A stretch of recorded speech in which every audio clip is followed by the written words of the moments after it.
Hello everyone, नमस्कार सभी को। आई होप आप सभी अच्छे होंगे और फिर से आप सभी का वेलकम है, स्वागत है। तो चलिए दोस्तों, आज के सेशन में हम लोग देखेंगे और CHSL का जो एग्ज़ाम हुआ था 2022 में, है ना।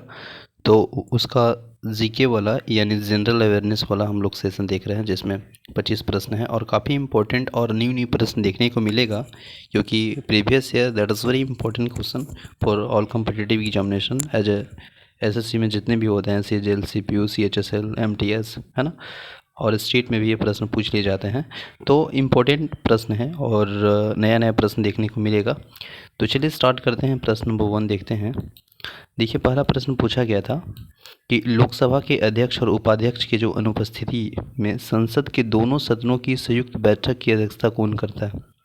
तो बेसिकली देखिएगा, लोकसभा के अध्यक्ष और उपाध्यक्ष की अनुपस्थिति मतलब प्रेजेंट नहीं रहेंगे उस टाइम पे, तो संसद के दोनों सदन की संयुक्त बैठक की अध्यक्षता करने का जो श्रेय जाता है, ऑप्शन के अनुसार देखिएगा तो राज्यसभा के उपसभापति, ठीक है ना। नेक्स्ट प्रश्न पूछा गया था कि सर्वश्रेष्ठ ओरिजिनल स्कोर के लिए ऑस्कर पुरस्कार जीतने वाला पहले भारतीय संगीतकार है कौन है ना।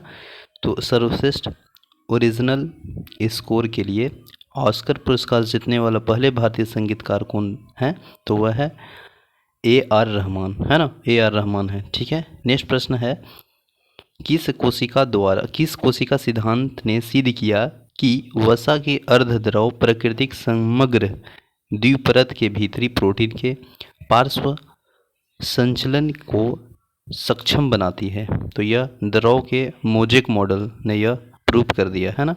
तो इम्पोर्टेंट है, याद रखिएगा, थ्योरिकल क्वेश्चन है ना, कि किस कोशिका के सिद्धांत ने यह सिद्ध कर दिया, प्रूव कर दिया कि वसा के अर्धद्रव प्राकृतिक समग्र द्विपरत के भीतरी प्रोटीन के पार्श्व संचलन की सक्षम बनाती है। तो वह है द्रव मोजेक मॉडल। नेक्स्ट प्रश्न पूछा गया था 4 है कि आमतौर पर किसी आर्थिक सूचकांक में वर्षों की श्रृंखला के किस वर्ष को आधार वर्ष कहा जाता है। तो पहले वर्ष को आधार वर्ष कहा जाता है, फर्स्ट ईयर्स को, है ना। तो ऑप्शन नंबर सी बिल्कुल राइट आंसर है। नेक्स्ट है, निम्नलिखित में से कौन सी पुस्तक अरुंधति राय द्वारा नहीं लिखी गई है। तो ऑप्शन नंबर जो सी है ना, private life on in Indian Prince, यह अरुंधति राय द्वारा नहीं लिखी गई है। बाकी ऑप्शन ए 2 और 4 ये लिखा गया है। The God of a Small Things हो गया, An Ordinary Personal Guide to Empire ये लिखे हैं। इसके बाद है कैपिटलिज्म, ये आपका अरुंधति राय द्वारा लिखा गया है, लेकिन option number C is the right answer, ये उनके द्वारा नहीं लिखा गया है। निम्नलिखित में से स्थलीय ग्रह की पहचान करें। तो स्थलीय ग्रह बुध ग्रह है, ठीक है ना। नेक्स्ट प्रश्न है, निम्नलिखित में से कौन सा देश ने 1 से 17 जुलाई 2022 तक संयुक्त रूप से FIH महिला हॉकी विश्व कप का आयोजन करेंगे, है ना। तो यह की गई थी आपका,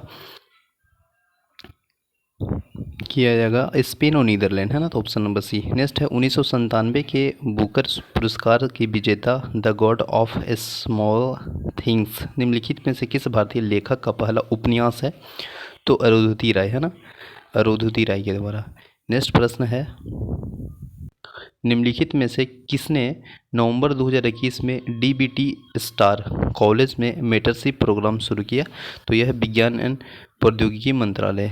नेक्स्ट प्रश्न है, निम्नलिखित में से कौन भारत सरकार द्वारा पद्मश्री और पद्म भूषण पुरस्कार से सम्मानित होने वाले सबसे कम उम्र के ताल वादक हैं। तो वह है जाकिर हुसैन। इंपॉर्टेंट प्रश्न है, पद्म भूषण और पद्मश्री से सम्मानित होने वाले सबसे कम एज कह सकते हैं आपका ताल वादक के रूप में जाकिर हुसैन, है ना।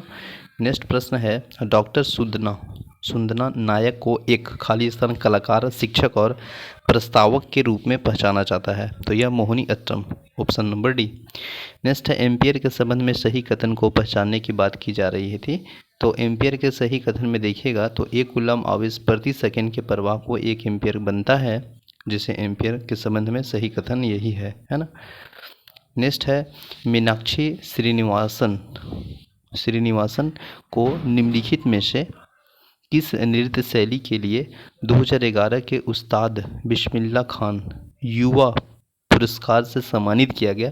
तो यह भारतीय नाट्यम। नेक्स्ट प्रश्न है, नीचे दी गई चित्र को देखकर ये बताइए कि ट्रांस एंड फील्ड इवेंट का नाम क्या बताइए। तो आप सभी जान रहे हैं, बाला फेंक, है ना। दिख ही रहा होगा भाला फेंक, ठीक है ना। नेक्स्ट प्रश्न है, श्री सन्मुखानंद राष्ट्रीय प्रतिष्ठान पुरस्कार कब स्थापित किया गया? तो यह किया गया था 2002 में, ठीक है ना। नेक्स्ट प्रश्न है, आवर्त सारणी के अधातुओं का स्थान क्या है? तो दाईं तरफ से अधातुओं का स्थान। हाल ही में भारत के बड़े कस्बों और शहरों में तेजी से डाक पहुंचने की सुविधा के लिए कुछ मेल चेन, है ना, शुरू की गई है। निम्नलिखित में से कौन सा मेल चेन का हिस्सा नहीं है? तो राजधानी चैनल है, ग्रीन चैनल है, मेट्रो चैनल है, लेकिन स्टेट चैनल नहीं है, तो ऑप्शन नंबर बी, ठीक है ना। नेक्स्ट प्रश्न है, पद्मश्री पुरस्कार से सम्मानित गोपाल प्रसाद दुबे, है ना, गोपाल प्रसाद दुबे इम्पोर्टेंट नेम है, पर्सनालिटी है, छौ नृत्य से संबंधित है ना, सरायकेला झारखंड में प्रसिद्ध है छौ। तो यह जो है ना गोपाल प्रसाद दुबे निम्नलिखित में से किस नृत्य में उनका योगदान के लिए पुरस्कृत किया गया? तो ये छौ के लिए, है ना। नेक्स्ट है, शमशाद बेगम हिंदी फिल्मों के लिए पार्श्व गायन करने वाली पहली महिलाओं में से एक को वर्ष खाली स्थान में फिल्म संगीत हिंदी फिल्म में उनके योगदान के लिए प्रतिष्ठित ओपी नेयर पुरस्कार से सम्मानित किया गया 2009 में। नेक्स्ट है, निम्नलिखित मराठी लेखकों में कौन आत्मकथा मज्जा जलमाजी चित्रकथा के लेखक थे? तो ये थे साताबाई कृष्णाजी कांबले। नेक्स्ट है, स्वास्थ्य मंत्री ने फरवरी 2022 में सबसे बड़े वैश्विक टीकाकरण अभियान के गहन संस्करण 4.0 को फिर से लॉन्च किया। करोड़ों गर्भवती महिलाओं और बच्चों को लेकर करने वाली इस मिशन का नाम क्या है? तो मिशन इंद्रधनुष। नेक्स्ट है, आवर्त सारणी में सोडियम कहाँ स्थित होता है? तो बाईं तरफ, है ना।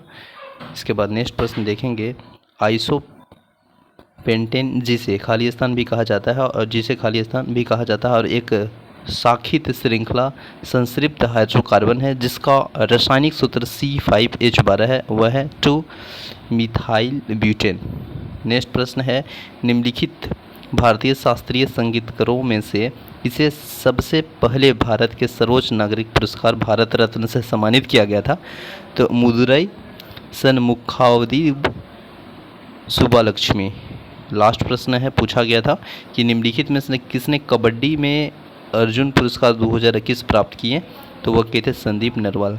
तो आई होप यह 25 क्वेश्चन देखे जो कि जनरल अवेयरनेस जीके से रिलेटेड प्रश्न CHSL में पूछा गया था और काफ़ी न्यू प्रश्न देखने को मिला होगा और ये CHSL में पूछा गया था। तो thank you so much for watching this video. मिलते हैं नेक्स्ट वीडियो में, तब तक के लिए बने रहें। जय हिंद।